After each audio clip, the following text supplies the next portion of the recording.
नमस्कार दोस्तों, कविता Yadav YouTube channel पर आप सभी का स्वागत है। संपूर्ण हिंदी से संबंधित महत्वपूर्ण प्रश्नों को करते हुए हम आगे बढ़ रहे हैं। संपूर्ण हिंदी से संबंधित जो कि आपकी उन सभी परीक्षाओं के लिए काफी मददगार रहेंगे जो इसमें कि हिंदी साहित्य, भाषा विज्ञान, काव्य शास्त्र आदि से प्रश्न पूछे जाते हैं। जितने भी हिंदी संबंधी कॉम्पिटिटिव एग्जाम है उन परीक्षाओं के लिए काफी मददगार क्लास रहेगी ये, क्योंकि तथ्यों की बार बार रिवीजन से ही आपको सफलता मिलेगी। सफलता का राज है निरंतर अभ्यास। इसी उद्देश्य के साथ हमने जो है प्रैक्टिस सेट की शुरुआत की है। प्रैक्टिस सेट नंबर 4 हमारा चल रहा है और प्रश्न नंबर 1 की हम बात करेंगे। तो देखते हैं आज की क्लास में हम कितने प्रश्नों को कर पाते हैं। एमसीक्यू प्लस पीवाईक्यू की हमारी जो ये सीरीज चली हुई है, चाहे किसी भी स्टेट के अंतर्गत होने वाली टीजीटी पीजीटी हिंदी संबंधी परीक्षा हो या यूजीसी नेट की परीक्षा हो या कोई अदर परीक्षा हो, जैसे कि अभी यूपी के अंतर्गत होने वाले पुलिस कांस्टेबल के एग्जाम है या फिर कोई जीआईसी के एग्जाम है, कोई भी एग्जाम हो जिसमें हिंदी साहित्य से संबंधित जो है प्रश्न पूछे जाते हैं, उन सभी विद्यार्थियों के लिए जो है ये प्रश्न काफी मददगार रहेंगे। तो देखते हैं प्रश्न नंबर 1 से हम कर लेते हैं शुरुआत, क्योंकि निरंतर अभ्यास ही है सफलता का राज। तो प्रश्न नंबर 1 में पूछा गया है, अर्धमागधी अपभ्रंश से विकसित बोली कौन सी है। तो अर्धमागधी अपभ्रंश से विकसित बोली पूछी हुई है। ब्रजभाषा है, बघेली है, भोजपुरी है या बुंदेली। तो सही आंसर है इस प्रश्न का बघेली। अर्धमागधी अपभ्रंश से विकसित हुई है, जो कि अर्धमागधी अपभ्रंश से निकली है पूर्वी हिंदी, और पूर्वी हिंदी की ही एक बोली है बघेली, जिसमें हमारी 3 बोली आती है पूर्वी हिंदी में, अवधी, बघेली और जो है छत्तीसगढ़ी। तो ये तीनों याद रखना, बार बार एग्जाम में पूछी जाती है, इम्पोर्टेंट है काफी परीक्षा की दृष्टि से। तो ब्रज भाषा आपको पता ही है शोरसेनी अपभ्रंश से निकली है और पश्चिमी हिंदी के अंतर्गत आती है। उसके साथ ही बुंदेली भी वही शोरसेनी अपभ्रंश से निकलने वाली पश्चिमी हिंदी के अंतर्गत आएगी, दोनों ब्रजभाषा और बुंदेली। साथ ही खड़ी बोली, हरियाणवी, कन्नौजी और भी काफी सारी शोरसेनी अपभ्रंश से पश्चिमी हिंदी की बोलियां हैं। और भोजपुरी जो है ये बिहारी हिंदी के अंतर्गत आती है और मागधी अपभ्रंश से निकली है। किससे? मागधी अपभ्रंश। तो ये आपको ध्यान रखना है। इसके साथ ही और अन्य तथ्य हम देख लेते हैं। बघेली पूर्वी हिंदी, अवधी, बघेली छत्तीसगढ़ी, तीनों जो बोलियां हैं पूर्वी हिंदी से निकली है और विकास किससे हुआ? अर्धमागधी अपभ्रंश से। तो प्रश्न नंबर 2 देखते हैं भाई। प्रश्न नंबर 2 में पूछा गया है, आकृति मूलक वर्गीकरण की दृष्टि से हिंदी किस प्रकार की भाषा है। तो आकृति मूलक वर्गीकरण की दृष्टि से हम देखें तो हिंदी अयोगात्मक भाषा है, श्लिष्ट योगात्मक भाषा है या वियोगात्मक श्लिष्ट योगात्मक भाषा है या परश्लिष्ट योगात्मक भाषा है। तो आपको ध्यान रखना है, आकृति मूलक वर्गीकरण की दृष्टि से हिंदी जो है एक वियोगात्मक श्लिष्ट योगात्मक भाषा मानी जाती है। एक होती है हमारी संयोगात्मक, ये भी प्रश्न काफी बार पूछा जाता है परीक्षा में, संयोगात्मक भाषा और जो है वियोगात्मक। ये कौन सी भाषाएं होती है थोड़ा समझ लेते हैं। संयोगात्मक भाषा वे होती है जिसमें कारक चिन्ह जिन्हें विभक्ति भी कह सकते हैं, विभक्तियां भी कह सकते हैं, या फिर कहीं कहीं परसर्ग भी बोल दिया जाता है, परसर्ग भी बोल दिया जाता है। तो इनको अगर भाषा किसी शब्द के साथ जो है सटाकर लिखते हैं या उसके अंदर ही जो है शामिल करके लिखते हैं, वे हमारी सभी जो है संयोगात्मक भाषा में शामिल होती है। जैसे कि हमारी भाषा होती है संस्कृत, पाली और प्राकृत। ये तीनों भाषाएं हमारी संयोगात्मक के अंतर्गत आएगी। और वियोगात्मक में आ जाती है हमारी हिंदी और अपभ्रंश, ये हमारी वियोगात्मक आती है। ये प्रश्न पूछा जाता है बार बार परीक्षाओं में, इसलिए कंफ्यूज नहीं होना है। आगे बढ़ते हैं। आकृति मूलक आधार पर हिंदी वियोगात्मक भाषा मानी जाती है क्योंकि इसके जो कारक चिन्ह है शब्दों से अलग करके लिखे जाते हैं। तो ये आपको ध्यान रखना है। आगे बढ़ते हैं। नेक्स्ट, धवनालोक किस शताब्दी की रचना है। तो धवनालोक जो है रचना है वो किस शताब्दी की रचना है, ये पूछा हुआ है। 7वीं शताब्दी की है, 8वीं शताब्दी की है, 9वीं शताब्दी की है या 10वीं शताब्दी की। आपको पता है धवनालोक के रचनाकार कौन है? आनंद वर्धन। आनंद वर्धन किस शताब्दी के कवि हुए हैं? संस्कृत के आचार्य रहे, ये रहे 9वीं शताब्दी के। तो ये ध्यान रखना, आंसर होगा हमारा 9वीं। आगे बढ़ते हैं। ध्वनि संप्रदाय के प्रवर्तक आनंद वर्धन ने 9वीं शताब्दी के उत्तरार्ध में धवनालोक की रचना की। और 9वीं शताब्दी का भी अगर पूर्वार्ध या फिर उत्तरार्ध पूछ लिया जाए तो ध्यान रखना है उत्तरार्ध, पूर्वार्ध नहीं होगा भाई। आगे बढ़ते हैं नेक्स्ट क्वेश्चन की तरफ। नेक्स्ट क्वेश्चन हमारा, आज काव्य शास्त्र संबंधी काफी सारे प्रश्न हमारे इस प्रैक्टिस सेट के अंतर्गत आ रहे हैं, क्योंकि कई परीक्षाओं में काव्य शास्त्र से भी काफी सारे प्रश्न पूछ लिए जाते हैं। जैसे कि अभी जो D++ की जो आगे परीक्षाएं होने वाली है उनके अंतर्गत भी हमें काव्य शास्त्र संबंधी कई प्रश्न देखने को मिलते हैं। तो ध्यान रखना है। भरतमुनि के रस सूत्र में किस शब्द का उल्लेख नहीं है? विभाव, अनुभव और व्याभिचारी भाव या फिर स्थायी भाव, इनमें से जो है किसका उल्लेख नहीं है भरतमुनि के रस सूत्र में? भरतमुनि का रस सूत्र क्या है? विभाव, अनुभाव, व्याभिचारी, भावादा, संयोगादा, रस निष्पत्ति। तो इसके अंतर्गत हमें जो है इसमें स्थायी भाव का उल्लेख देखने को नहीं मिल रहा है। तो स्थायी भाव यानी कि इसमें जो है ये जो भरतमुनि का रस सूत्र यहाँ पर दिया गया है, विभाव, अनुभाव, व्याभिचारी भाव के संयोग से संयोगादा व्याभिचारी संयोग यानी के संयोग से द रस यानी कि द रस निष्पत्ति यानी कि रस की निष्पत्ति होती है। रस की निष्पत्ति कैसे होती है? विभाव, अनुभाव, व्याभिचारी, संयोगादा, रस निष्पत्ति। तो यहाँ पर तीनों दिए गए हैं, विभाव भी, अनुभाव भी, व्याभिचारी भाव भी। तो इनमें से जो है स्थायी भाव यहाँ पर नहीं दिया गया है इनके रस सूत्र में। तो ध्यान रखना है, इसमें स्थायी भाव का प्रत्यक्ष उल्लेख नहीं किया गया है। आगे बढ़ते हैं। नेक्स्ट क्वेश्चन हम देखते हैं, प्रश्न नंबर 5। काव्यालंकार के रचयिता कौन है? दंडी है, भामा है, उद्भट है या फिर रुद्रट है? काव्यालंकार जो नामक ग्रंथ है ये हमारा भामा का प्रसिद्ध ग्रंथ है। भामा जो है 6ठी शताब्दी के लेखक हुए हैं, संस्कृत के आचार्य, काफी इम्पोर्टेंट है। लेकिन भाई आपको ये भी ध्यान रखना है, आई थिंक ये ग्रंथ भाई रुद्रट द्वारा भी लिखा गया है। रुद्रट का भी ग्रंथ है, आप कमेंट बॉक्स में लिख करके बता सकते हो।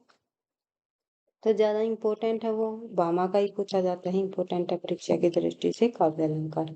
भामा ने 6ठी शताब्दी में काव्यालंकार ग्रंथ की रचना की।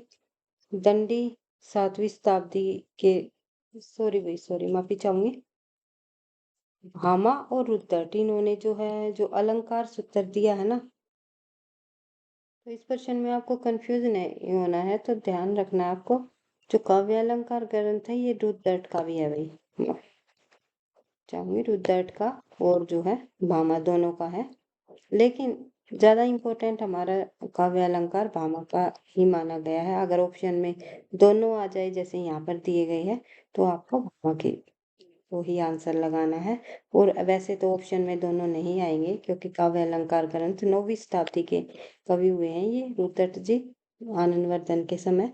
और इन्होंने भी काव्य अलंकार ग्रंथ लिखा है। एक जो इनका कथन है भामा जी का, शब्दार्थों सहितो काव्यम, शब्दार्थों सहितो काव्यम, इस प्रकार से इनका जो है पंक्ति भी है, कई बार परीक्षाओं में पूछी जाती है, इम्पोर्टेंट है। अगर सहित शब्द बीच में से हटा दिया जाए, शब्दार्थों काव्यम, ये पंक्ति रुद्रट की है। तो रुद्रट और भामा में आपको कंफ्यूज नहीं होना है, तो थोड़ा सा डिफरेंट है, तो ध्यान रखना है। दंडी जो है 7वीं शताब्दी के लेखक हुए हैं, काव्य दर्श नाम से इन्होंने ग्रंथ लिखा। कुंतक 10वीं शताब्दी के लेखक है, वक्रोक्ति जीवतम इन्होंने लिखा।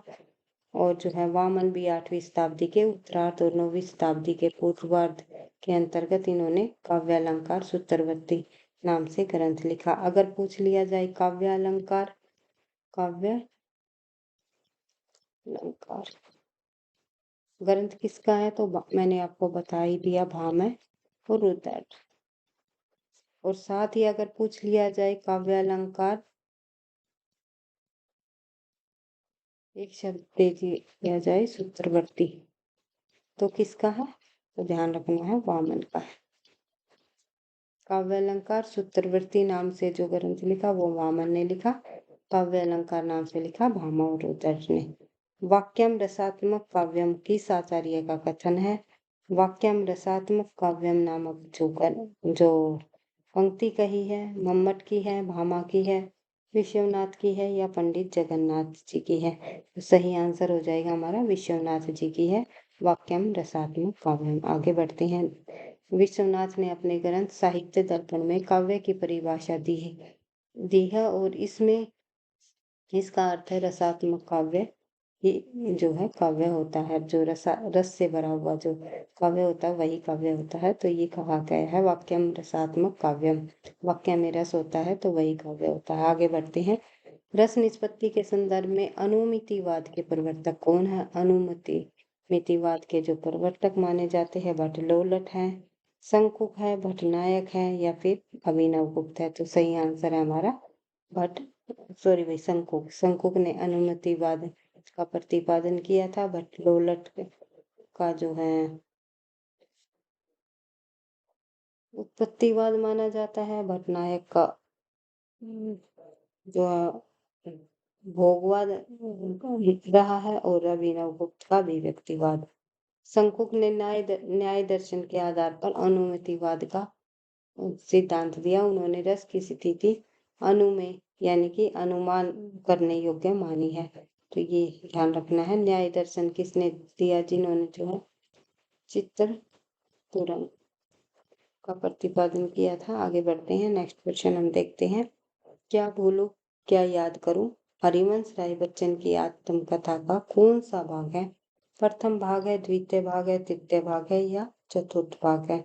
क्या भूलूं क्या याद करूं हरिवंश राय बच्चन की आत्मकथा का प्रथम भाग माना जाता है और इसके 4 भाग है। तो ये देख लेते हैं किस किस सन में प्रकाशित हुए, क्योंकि परीक्षा की दृष्टि से काफी इम्पोर्टेंट है। परीक्षाओं में पूछे जाते हैं। क्या भूलूं क्या याद करूं 1969 ईस्वी, नीड़ का निर्माण फिर 1970, बसेरे से दूर 1977, 10 द्वार से सोपान तक 1985। ये ध्यान रखने हैं आपको इनके प्रकाशन वर्ष सहित। आगे बढ़ते हैं। अरे यायावर रहेगा याद किस प्रकार की विधा है? अरे यायावर रहेगा याद किस प्रकार की विधा है ये आपको ध्यान रखनी है। अज्ञे जी की ये रचना है और ये एक यात्रा वृत्तांत है। किसकी है? अज्ञे की। देख लेते हैं। अज्ञे का पूरा नाम पूछ लिया जाए तो सचिनानंद हीरानंद वात्सायन अज्ञे। इनका पूरा नाम है अरे यायावर रहेगा याद। एक प्रसिद्ध यात्रा वृत्तांत है जिसमें स्वदेश भारत की यात्राओं का वर्णन है। भारत के अलग अलग जगह पर जाकर यात्रा का वर्णन इसमें किया गया है। आगे बढ़ते हैं। देखते हैं प्रश्न नंबर 10। जो तिरिया पीहर बसे सूरत रहे पीऊ माही ऐसे जन जग में रहे गुरु को भूले नाही। उपयुक्त जो पंक्तियां है ये किसकी है? ये पंक्तियां निम्नलिखित में से जो है सुंदरदास की है, कबीरदास की है, सहजोबाई की है या रैदास की है? तो ध्यान रखना है ये पंक्तियां जो है कबीरदास जी की है। आगे बढ़ते हैं। तिहो तिरिहा पीहर बसे सूरत रहे पीऊ माही ऐसे जन जग में रहे गुरु को भूले नहीं। तो ये पंक्तियां है कबीरदास निर्गुण धारा के प्रमुख संत कवि रहे हैं। सभी को पता है उनकी जो प्रमुख रचना है वो बीजक में संग्रहित है। साखी शब्द व रमेणी में संकलित की गई है। और जो है बीजक का जो संपादन किया है वो किसने किया है? धर्मदास ने। इनके शिष्य रहे हैं धर्मदास जी, उन्होंने बीजक का संपादन किया जिसमें इनकी तीनों रचनाएं शामिल की गई है। कौन कौन सी? साखी, सबद और रमेनी। तो ये आपको ध्यान रखनी है। आगे बढ़ते हैं नेक्स्ट क्वेश्चन की तरफ। नेक्स्ट क्वेश्चन में पूछा गया है भाई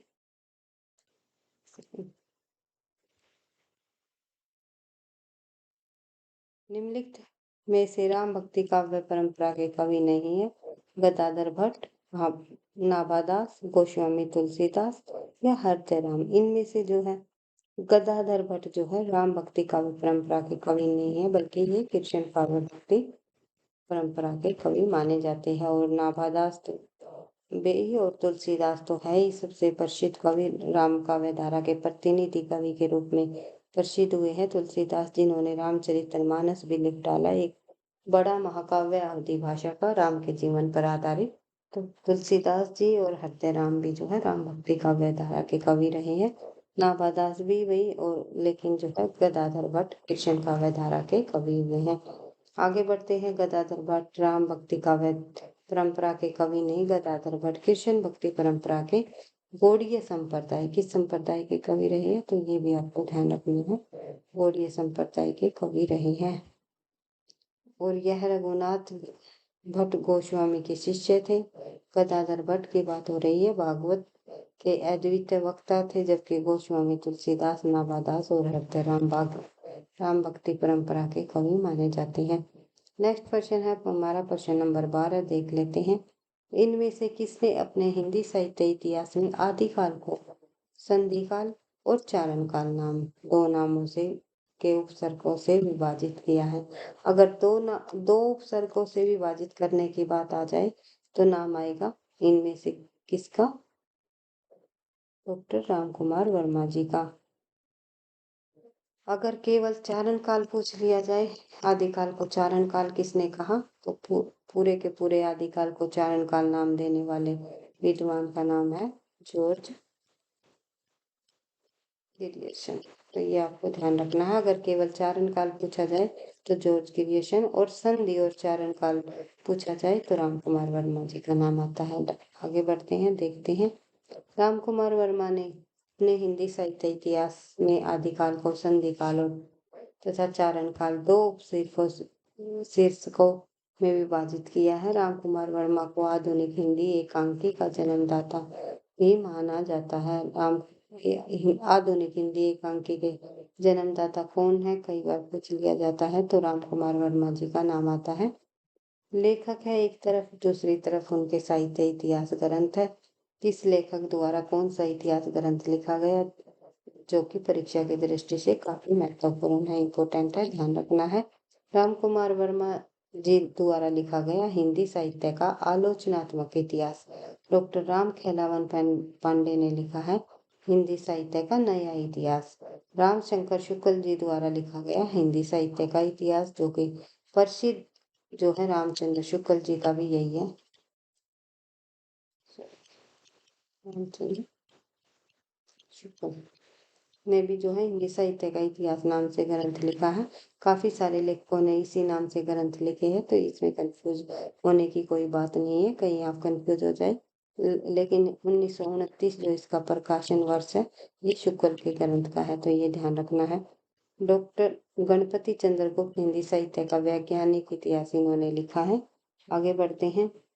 हिंदी साहित्य का अतीत, हिंदी साहित्य का आदिकाल, हिंदी साहित्य की उद्भव और विकास, इस प्रकार से काफी हिंदी साहित्य से संबंधित ग्रंथ है, उनको आपको याद कर लेने हैं, क्योंकि वो यहाँ से एक प्रश्न अवश्य ही परीक्षा में पूछ लिया जाता है। तो आगे बढ़ते हैं प्रश्न नंबर 13। प्रश्न नंबर 13 में पूछा गया है मधुमालती किसकी रचना है? मधुमालती के रचनाकार इनमें से कौन है?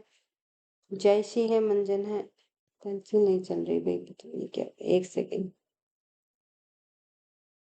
मधुमालती के रचनाकार कौन है? तो मधुमालती किसने लिखी है? सूफी का रचना है ये, और जयशी की है, मंजन की है, कुतुबुन की है, या नंदास है? मधुमालती जो रचना है ये मंजन कवि की है। कुतुबुन की कौन सी है भाई? मृगवती। तो ये आपको ध्यान रखना है। जयशी ने क्या लिखा? पद्मावत।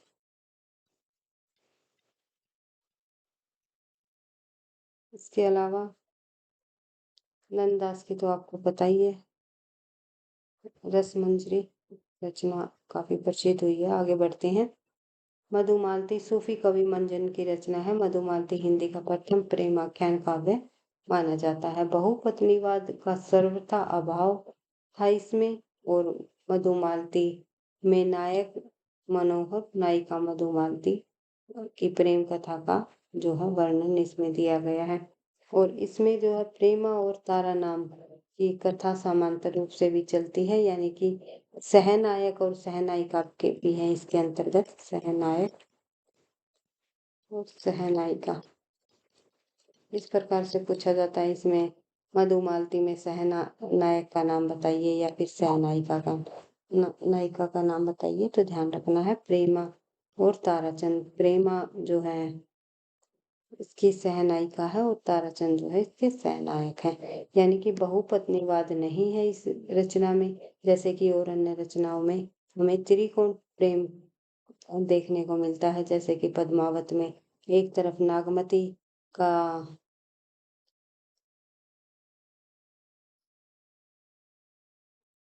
विरह है तो दूसरी तरफ जो है पद्मावती।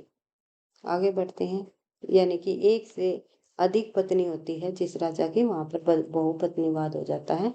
और केवल एक ही पत्नी होती है, वहां बहुपत्नीवाद नहीं होता। आगे बढ़ते हैं, दैनिक आज के प्रथम प्रधान संपादक थे, तो दैनिक एक पत्र का नाम है, तो दैनिक रूप से निकाला जाता था।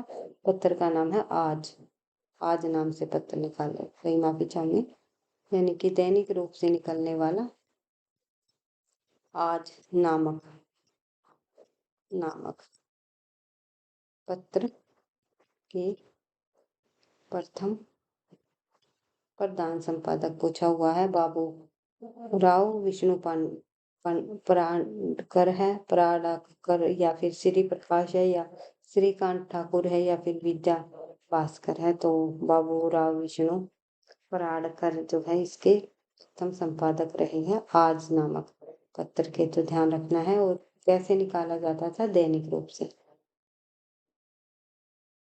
नेक्स्ट प्रश्न हमारा प्रश्न नंबर 15, ब्रह्म समाज की स्थापना किसने की? राम कृष्ण परमहंस ने, स्वामी दयानंद ने, राजा राम मोहन राय ने, महादेव जो है गोविंद रानडे ने।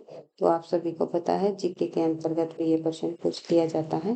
तो राजा राम मोहन राय ने जो है ब्रह्म समाज की स्थापना की, तो ध्यान रखना है। उसके अलावा आगे बढ़ते हैं,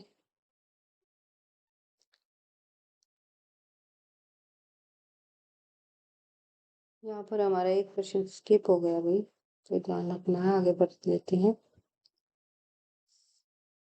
संघ की राजभाषा हिंदी और लिपि देवनागरी होगी, यह संविधान के किस अनुच्छेद में कहा गया है? तो संविधान के जो है अनुच्छेद 343 के अंतर्गत ये कहा गया है कि संघ की राजभाषा हिंदी और लिपि जो है देवनागरी होगी। आगे बढ़ते हैं, संविधान के अनुच्छेद 343 में यह उद्धृत है कि संघ की राजभाषा हिंदी और देवनागरी लिपि देवनागरी होगी। अंकों का रूप राष्ट्रीय अंतरराष्ट्रीय होगा, तो ये आपको ध्यान रखना।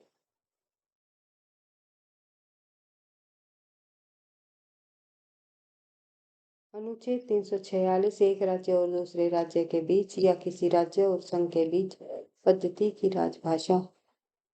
अनुच्छेद 347 में किसी राज्य की जनसंख्या के किसी भाग द्वारा बोली जाने वाली भाषा के संबंध में विशेष उपबंध बताया गया है। और अनुच्छेद 348 में उच्चतम न्यायालय और उच्च न्यायालयों में और अधिनियमों विधेयकों आदि के लिए प्रयोग की जाने वाली भाषा यहाँ पे दी गई है। आगे बढ़ते हैं, नेक्स्ट क्वेश्चन हम देख लेते हैं, प्रश्न नंबर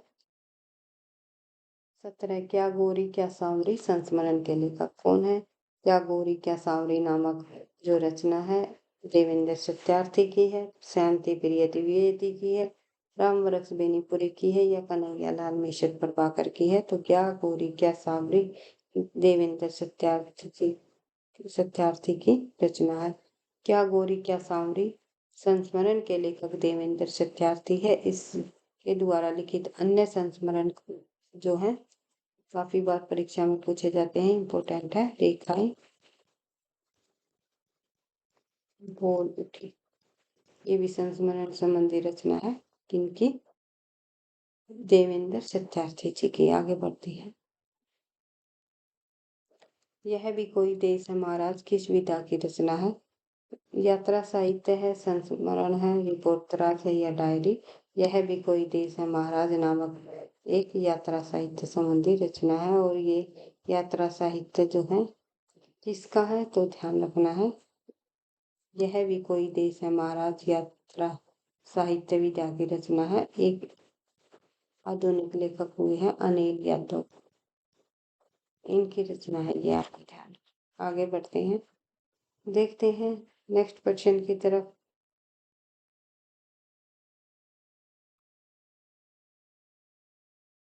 निम्नलिखित में से सही युग्म का चयन कीजिए। तो सही युग्म का हमें यहाँ पर चयन करना है, जैसे कि 420%, ये रचना यशपाल जी की है। चंदन महाशय रागे राघव जी की रचना बताई गई है यहाँ पर। डॉक्टर कृष्ण चंद्र जी की रचना बताई गई है। मंगला जो है उपेंद्र नाथ की। तो सही आंसर है हमारा केवल ए।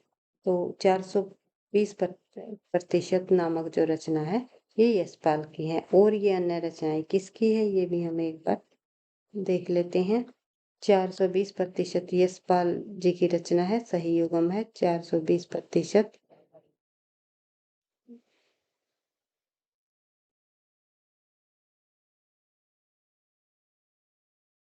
चंदन महाशय, डॉक्टर या फिर मंगला कहानी यशपाल के धर्म युद्ध कहानी संग्रह में संकलित है। तो ये सभी रचनाएं यशपाल जी की है, तो ये आपको ध्यान रखना है।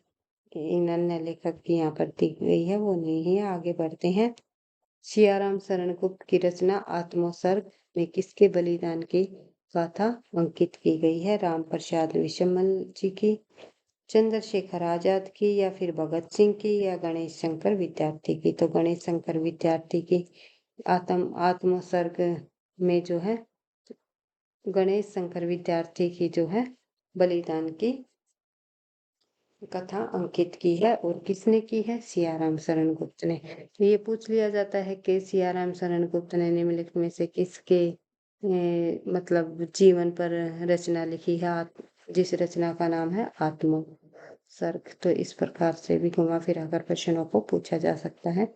आगे बढ़ते हैं, देखते हैं अपना अगला प्रश्न।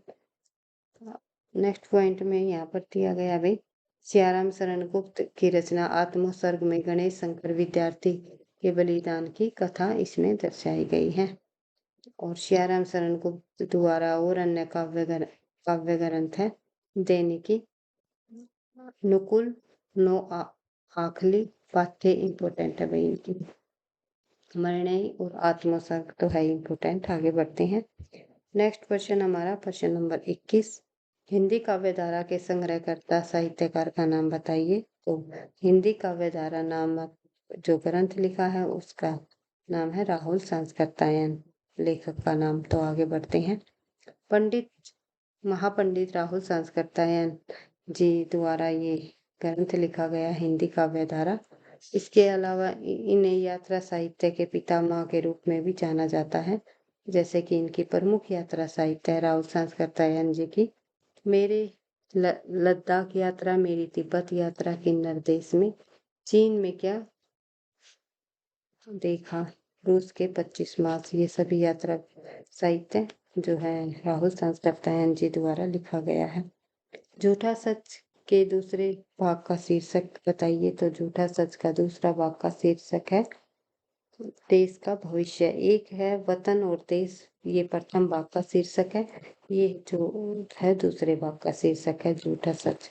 तो ये आपको ध्यान रखना है। झूठा सच यशपाल जी का उपन्यास है, 2 भागों में प्रकाशित हुआ है। पहले भाग का शीर्षक है वतन और देश, ये मैं आप लोगों ने देख ही लिया, 1958 में प्रकाशित हुआ।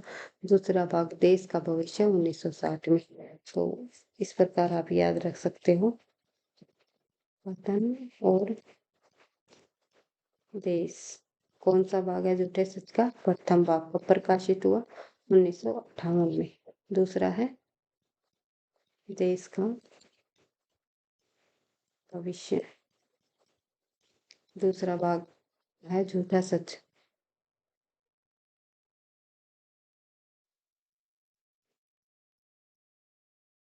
ये दोनों जो है झूठा सच के को प्रकाशित किया गया है इन नामों से। दूसरा 1960 में प्रकाशित हुआ। तो इस प्रकार से आपको ये ध्यान रखना है। आगे बढ़ते हैं, प्रश्न नंबर 23। निम्नलिखित पंक्ति किस रचनाकार की है? अभिधा उत्तम काव्यम, मध्य लक्षणाहीन, अदम व्यंजन रस बिरस, उल्टी कहत नवीन। तो चिंतामणि की है, केशवदास की है, पद्माकर की है या देव कवि की है? तो देव कवि की ये पंक्ति है, तो ध्यान रखना है। अभिधा उत्तम काव्यम, मध्य लक्षणाहीन, अदम व्यंजना रस विरस, उल्टी कहत नवीन। उपयुक्त पंक्तियों के रचनाकार रीतिकाल के कवि देव कवि है। देव रीतिकाल के रीतिबद्ध कवि माने जाते हैं। इनकी प्रमुख रचनाएं भाव विलास, भवानी विलास, कुशल विलास, देवचरित, प्रेम चंद्रिका, जाति विलास आदि और जो है इनकी प्रमुख रचनाएं हैं। आगे बढ़ते हैं, नेक्स्ट क्वेश्चन, प्रश्न नंबर 24। उद्दंड मार्तंड भारत में कहाँ से प्रकाशित हुआ? तो वाराणसी से, कोलकाता से, आगरा से या इलाहाबाद। उद्दंत मार्तंड जो है हिंदी का प्रथम समाचार पत्र माना जाता है। कोलकाता से प्रकाशित हुआ। 30 मई 1826 को जो है कानपुर निवासी जुगुल किशोर के संपादकत्व में कोलकाता से ये प्रकाशित किया गया। तो ये आपको ध्यान रखना है। हिंदी का प्रथम समाचार पत्र कौन सा माना जाता है? कई बार परीक्षाओं में पूछा जाता है। आगे बढ़ते हैं, और 30 मई को प्रकाशित हिंदी दिवस मनाने का एक कारण यह भी है, हिंदी पत्रकारिता दिवस मनाने का एक कारण यह भी है कि 30 मई को ही हमारा जो है उद्दंड मार्तंड नाम से पहला समाचार पत्र निकाला गया था। तो ध्यान रखना है, हिंदी पत्रकारिता दिवस भी 30 मई को ही मनाया जाता है। कई बार पूछ लेते हैं हिंदी पत्रकारिता दिवस कब मनाया जाता है? तो 30 मई को। और ये जीके के अंतर्गत काफी बार प्रश्न पूछा जाता है। तो हिंदी के काफी सारे पॉइंट ऐसे भी है जो कि जीके के अंतर्गत भी आपको हेल्प करते हैं। तो ध्यान रखना है, जैसे कि फोर्ट विलियम कॉलेज की स्थापना कब हुई थी? फोर्ट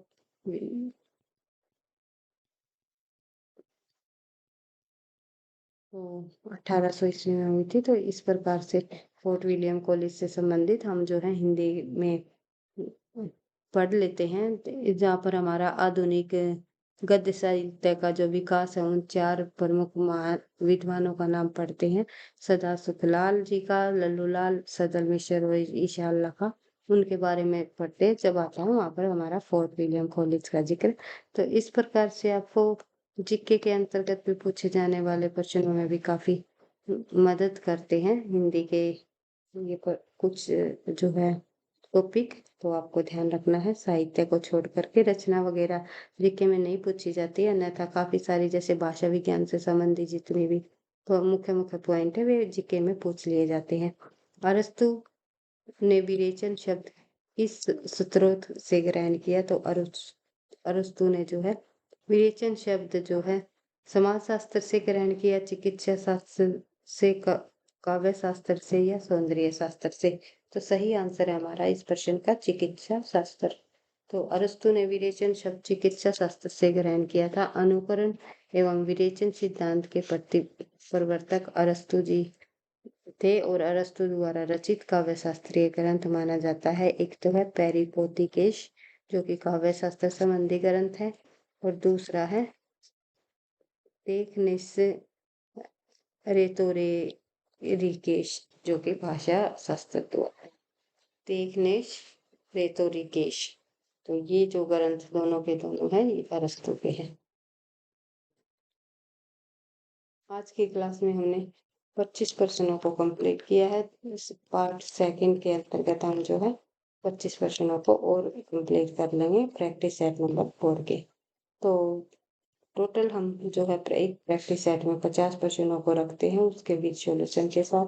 आई होप ये जो प्रश्न आपको पसंद आएंगे और कहीं ना कहीं आपकी परीक्षाओं में अवश्य ही मदद करेंगे। इनको आपको बार बार रिवाइज करते रहना है और मैं इस प्रकार से कराने की कोशिश करती हूँ तथ्यों की बार बार रिविजन, ताकि आप क्लास को देखकर ही आपको जो है ये तथ्य याद रह जाए। तो वीडियो पसंद आई तो लाइक करना, दोस्तों के साथ शेयर करना, चैनल पर पहली बार हो तो सब्सक्राइब कर लेना चैनल को, ताकि नोटिफिकेशन आपको समय पर मिलता रहे। पढ़ते रहना, आगे बढ़ते रहना। थैंक यू, धन्यवाद। मिलते हैं नेक्स्ट क्लास में।